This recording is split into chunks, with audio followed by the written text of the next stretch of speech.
Stay connected to the world around you. KPBS brings you trusted news, compelling stories, and in-depth reporting every day. Wherever life takes you, KPBS is here, on the radio, online, and on the go. Discover more at kpbs.org. Hey listeners, by now you've probably heard the news. Congress has clawed back federal funding for public media. KPBS is losing $4.3 million, or about 12% of our budget. And I'll be honest, it's scary times for me and some of my colleagues. But our work continues, and we need your help. Show your support for independent, nonprofit journalism and this podcast by making a donation at kpbs.org. And thanks. We say that we want high-speed rail. We say that we want public transit. We even allocate money for it, like a lot of money.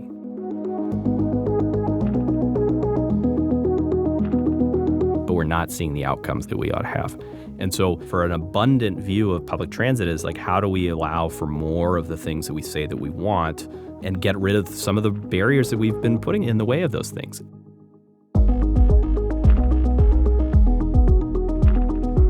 From KPBS in San Diego, this is Freeway Exit. I'm Andrew Bowen.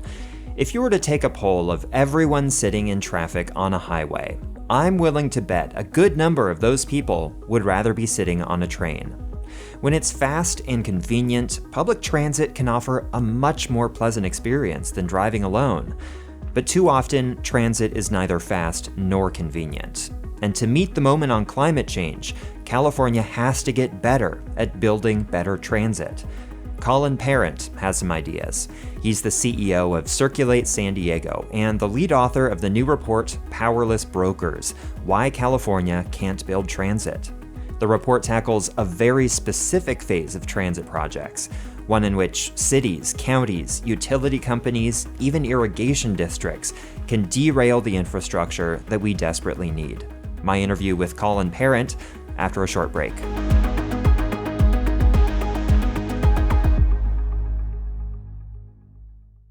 Hello, this is Dr. Michael Lalich, Medical Director and Chief of Staff for Kaiser Permanente San Diego. For more than 50 years, San Diegans have entrusted their health care to us. Our care and coverage connect to provide medical care tailored to each member. With our integrated network of primary and specialty care, we work together using evidence-based medicine to help deliver positive results. We believe in a healthy and engaged life, with good beginnings and dignified endings. We believe that life, liberty, and the pursuit of happiness requires total health, including equal access to high-quality, affordable health care. At Kaiser Permanente, our cause is health. Our passion is service. We work to help make lives better. To learn more, visit kp.org/San Diego. We're back with my interview with Colin Parent, author of the new report, Powerless Brokers: Why California Can't Build Transit. There are a lot of things that make it expensive and difficult to build public transit. The labor costs are high. The engineering can often be quite complicated and expensive. Your report focuses on third-party permitting. First of all, what does that mean exactly? And why is it so important for us to pay attention to? Yeah, so this is an area of public transit costs that is oftentimes underexamined and not thought about. So I think in the public imagination, people can imagine like a public transit agency. They think about a project, they do the design work, they do the environmental review, they contract with a developer or a construction firm, and then their board of directors votes on the project, and then they can go ahead and start building that project after all that stuff is completed. But that's actually not how it works. Once they do all of those things, then they have to go into this new, different process called permitting, where they have to get permission from a bunch of different local governments, irrigation districts, public and private utilities, to receive permission to build. Those are the third parties in the permitting process. And those transit authorities have to seek permission from them, and that can be a very difficult, very expensive, very time-consuming process that can add not only costs, but also delays and certainly uncertainty. So what are some examples of permits that a transit agency would actually need in order to build a project? Yeah, so like a classic one is a right-of-way permit. So maybe a transit agency wants to build across a road that they don't own, or they want to cross below or above a freeway, And those are things that are owned. The right of way for that, the legal right to be able to pass in that direction, is owned by Caltrans, right? Or on this, in the case of a local road, a local city. And so the Transportation Authority will have to seek permission from some entity to be able to do that. And sometimes those entities have a routine process. They're supporters of the transit. They're supporters of expanding those kinds of projects and will issue those permits in a fairly quick way and in good faith. And sometimes those third parties are operating in bad faith and they want to hold up that project either because they don't like it or because they want to use that as leverage to extract something from the transit project, like some ancillary piece of infrastructure or some payment. And those are some of the things that can really trip up a project and create problems. And the bigger that a transit project gets, the more agencies end up having to get involved and the more opportunity there is for these excessive or arbitrary demands from a third party that may not have an interest in the project getting done. Tell me about the Purple Line subway project in Los Angeles and some of the permitting challenges that it faced. Yes, that's a great example of a transit agency, LA Metro, who had the political support from the city of Los Angeles, where most of this project was going to happen, and still faced a ton of problems on the permitting side from the city of Los Angeles. And so in particular, what oftentimes would happen is that the Transportation Authority would propose some piece of the route, some sort of infrastructure, submit the permit application and then the engineering designs to the Department of Public Works or the Department of Water and Power. And those city agencies would respond and say, no, you have to do it totally differently. You have to completely redesign this at substantially additional cost. And then the transportation agency is like, okay, I guess we have to do that and have to redesign their project. And in that one in particular, that's like a multi-billion-dollar project. It's going to open later this year, they're expecting. And 3 years before the project was even slated to be finished, they ran out of their contingency budget and they had to put in another $200 million in that project to pay for all of these surprises that they got from third parties. And again, this is not an example where there's no indication that the city of LA is like trying to stop the project, right? There actually are supporters of the project, but the process of applying for and issuing those permits is just very bureaucratic, it's very indirect, and it's driving a lot of these costs for that agency. So this report focuses on public transit, but I'm wondering, do all public works projects, all infrastructure projects face these same kinds of challenges? Would a highway or road project have permitting issues, or is this something unique to public transit? Yeah, it's not necessarily unique to transit, but if a city wants to build a road, the same city who wants to build the road is also the same city that gets to decide whether or not they build the road. You don't have Public Works Department going to the Public Works Department and not getting a permit. They actually issue the permit themselves, so it's fine, right? It may be the case where there's some more challenges if like Caltrans wants to build a state highway through a local government. But in California, and this is actually true nationwide, state transportation departments have special powers and are able to supersede these local governments in a lot of ways. What's different about transit is that in a lot of circumstances, not all, but in a lot of circumstances, the agency that wants to build the transit is not the agency from whom they have to receive these permits, right? And so in the San Diego context, oftentimes it's SANDAG, our regional transportation agency, that's building transit projects. And if they want to do that in our region, they will oftentimes need to seek and receive permits from all kinds of different bodies in government that are not SANDAG. Maybe they're constituents of SANDAG, but they're different staff and different decision makers. California's high-speed rail project comes up a lot in this report. I remember voting on the bonds to start this big mega project in California in 2008. I think there was a lot of excitement about it at that time. And since then, it's really become the poster child for California's dysfunction, for its inability to deliver on big infrastructure projects. What are some of the examples of really egregious or unfair permitting challenges that were faced by the High-Speed Rail Authority? Yeah, so these third-party permitting challenges are major issues for high-speed rail. And in fact, it was the High-Speed Rail Authority's Office of Inspector General issued a report earlier this year that said third-party permitting challenges were the biggest issue facing the agency and facing that project. So this is an enormously important issue for that project. But so what's happening here is we have this multi-billion-dollar project that is being run by a state agency that has to go through the rights of way of a whole bunch of different jurisdictions and irrigation districts and all sorts of other things.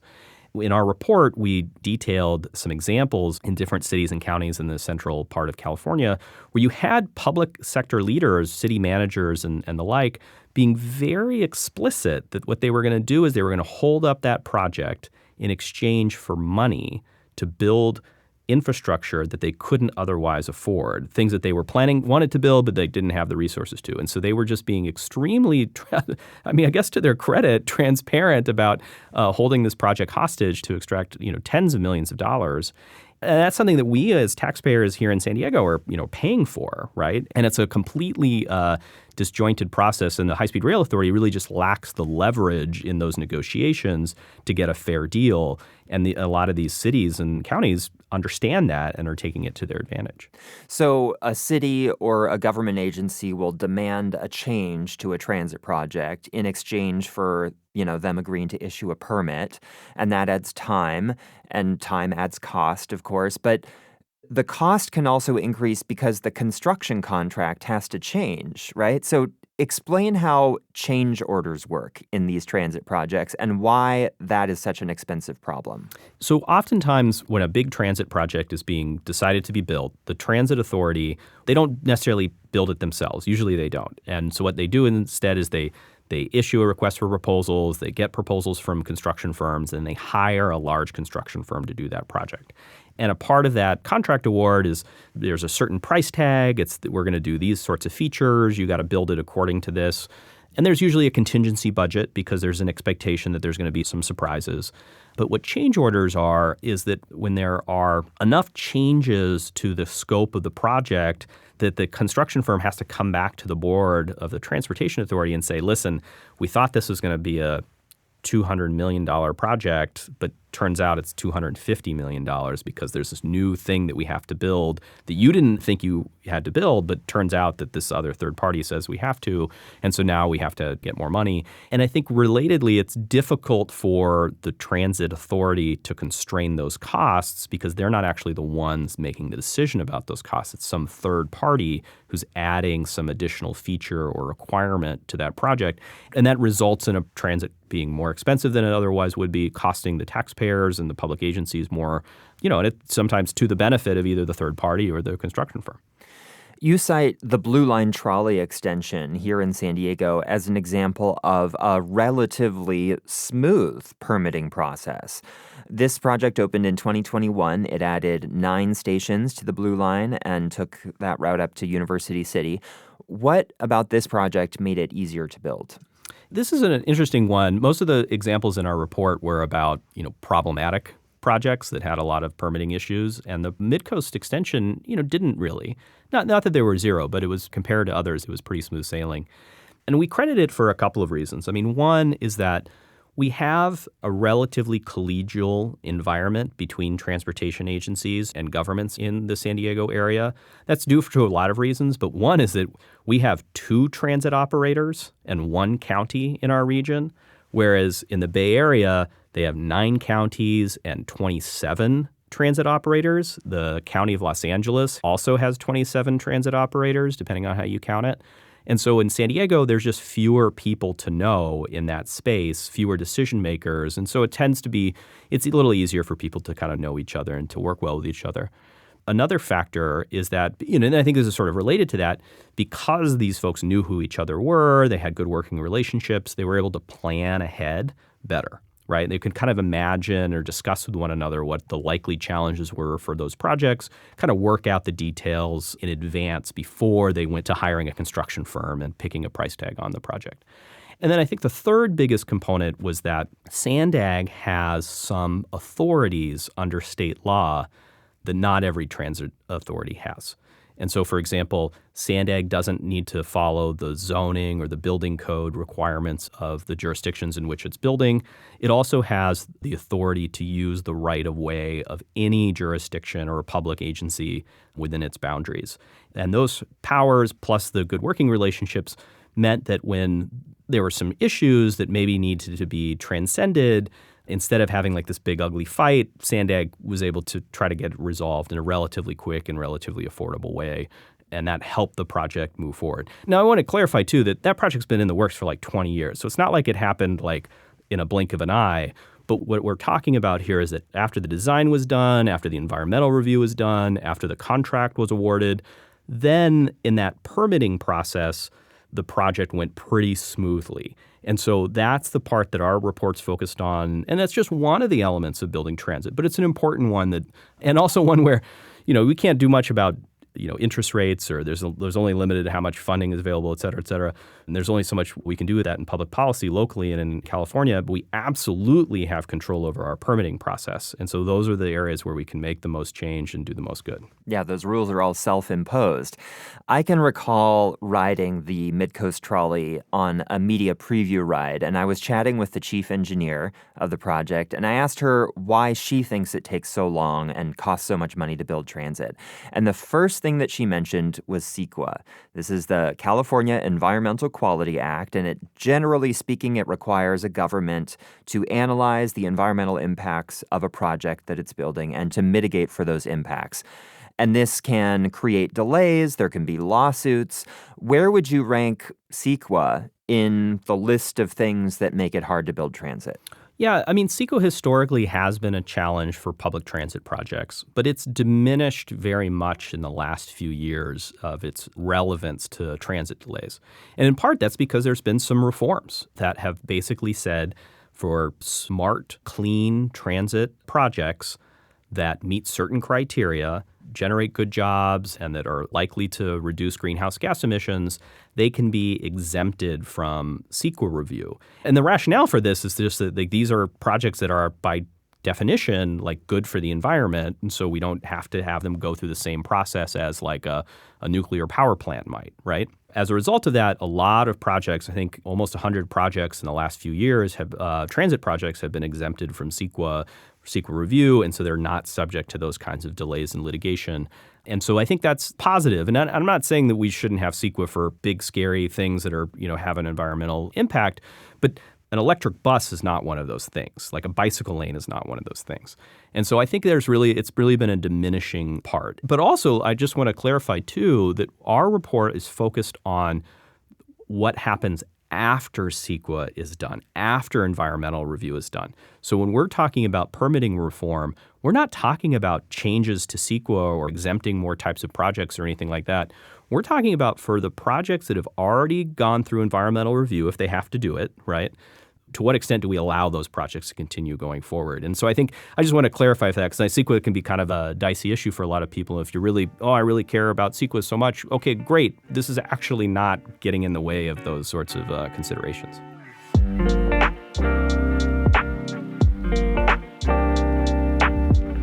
After the break, the legacy of urban planning's greatest boogeyman, Robert Moses, and how transit fits into the movement for abundance. Stay tuned.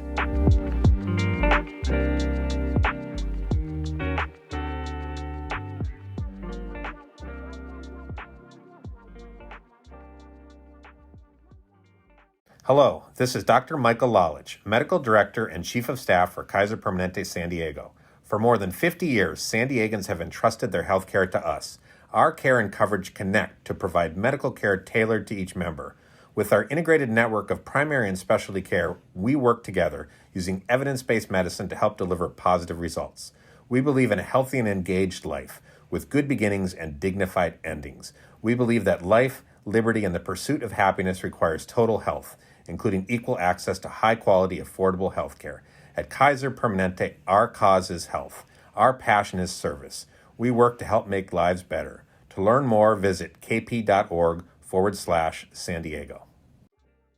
We're back with the rest of my interview with Circulate San Diego CEO Colin Parent. The title of your report, Powerless Brokers, is a reference to The Power Broker, which was the seminal biography of Robert Moses.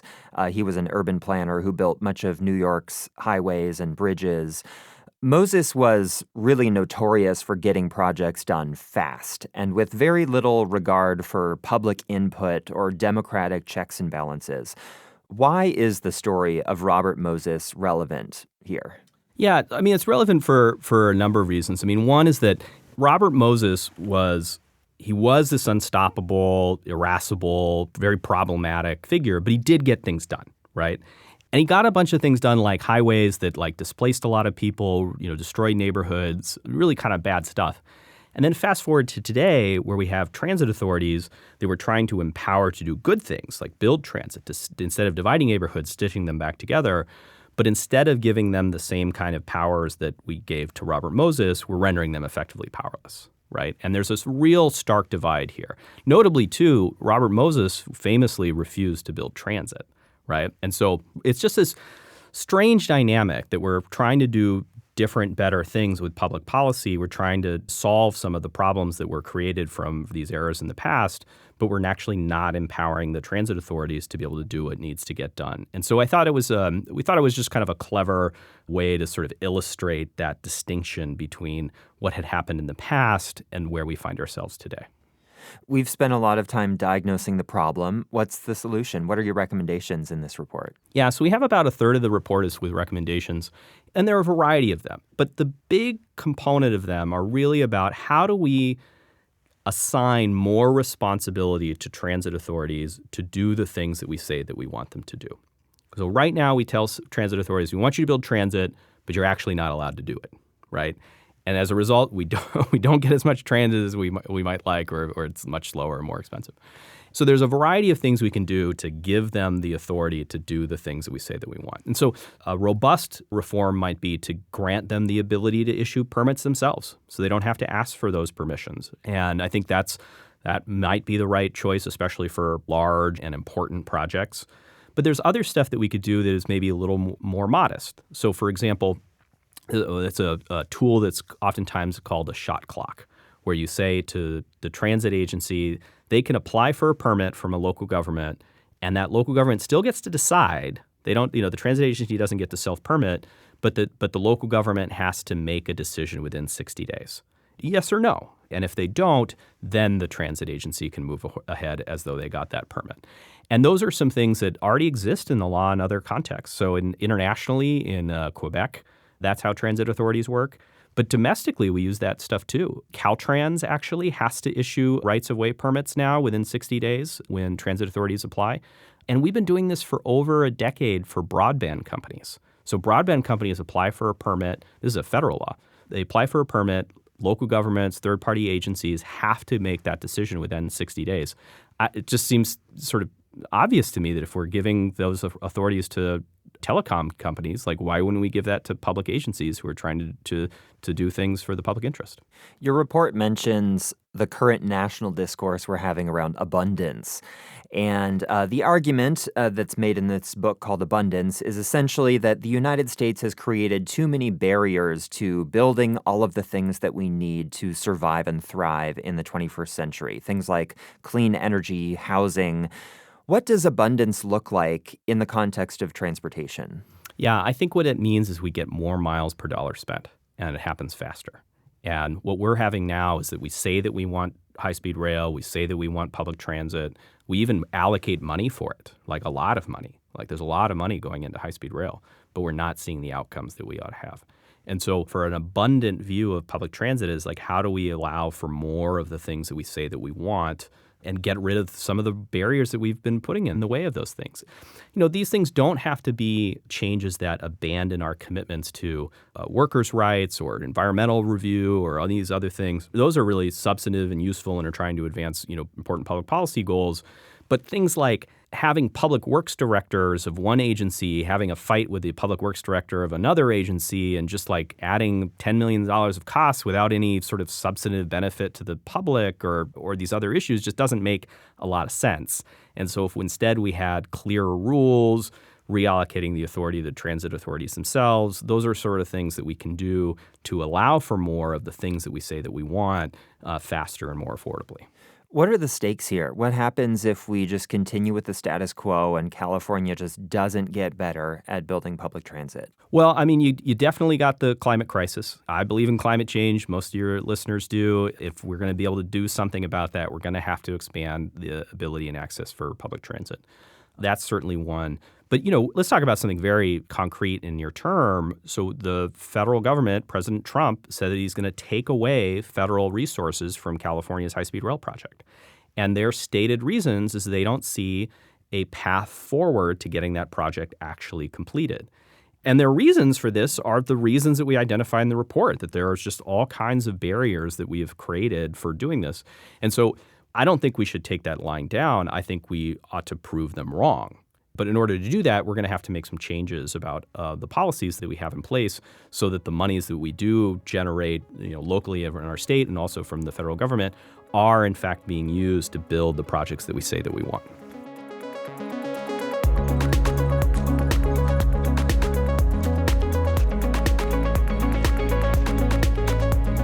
That's it for this bonus episode. If you're a first-time listener, thank you and welcome. If you liked what you heard, I recommend you go back to the first episode and start listening from there. Thanks to everyone who has subscribed to this podcast and left us a rating and a review. And thanks to everyone who's told a friend about Freeway Exit. And a huge, huge heartfelt thank you to everyone who donates to KPBS. I'll see you next time.